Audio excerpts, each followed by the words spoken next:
Okay, now we drop the beans into the roaster at the proper temperature. Roasting begins.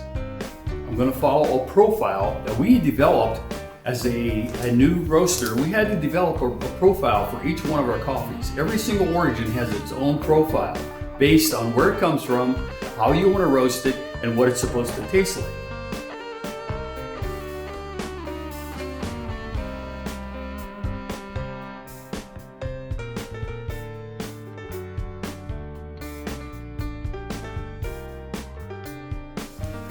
This is a basic profile. I'm going to follow this as well as the computer. It's going to give me everything that the machine is doing, but I want to make sure that it's following the profile that I decided I wanted to use at the very beginning. So if you get coffee from us that was roasted 5 years ago, it's going to taste the same. The only difference might be that the bean is a little different, but the roasting itself is going to be exactly the same and the taste is going to be the same. So that way you're going to get consistency with this and it's going to taste amazing just like it did 5 years ago.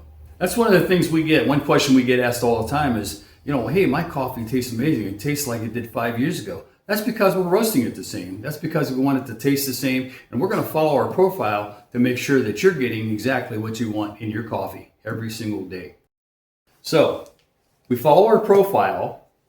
It's going to be on the computer. It's going to tell me what it's doing.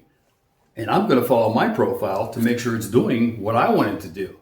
So we begin at the very beginning, we enter all the information, and then we're going to follow it. Every 30 seconds, I'm going to log in what the temperature's going. What's going on with the temperature? Is it getting too cold? Is it getting too hot? Is it time to we go through a process of the turning point, where as you saw before, it goes down and then it starts going up and heating.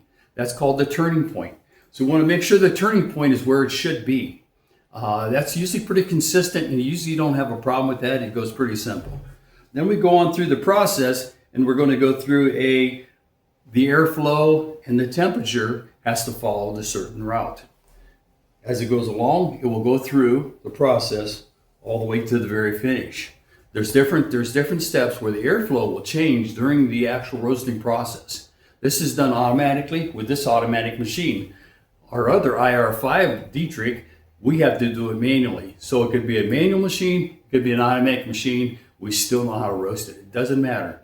With both machines, we can actually produce 150,000 pounds of coffee per year. For being a small coffee company, that's not too bad. Make sure you like us and subscribe to Coffee Roasters University. We'll give you a free tour and a cup of coffee to go with it to make sure that you find the exact coffee for your home and your business.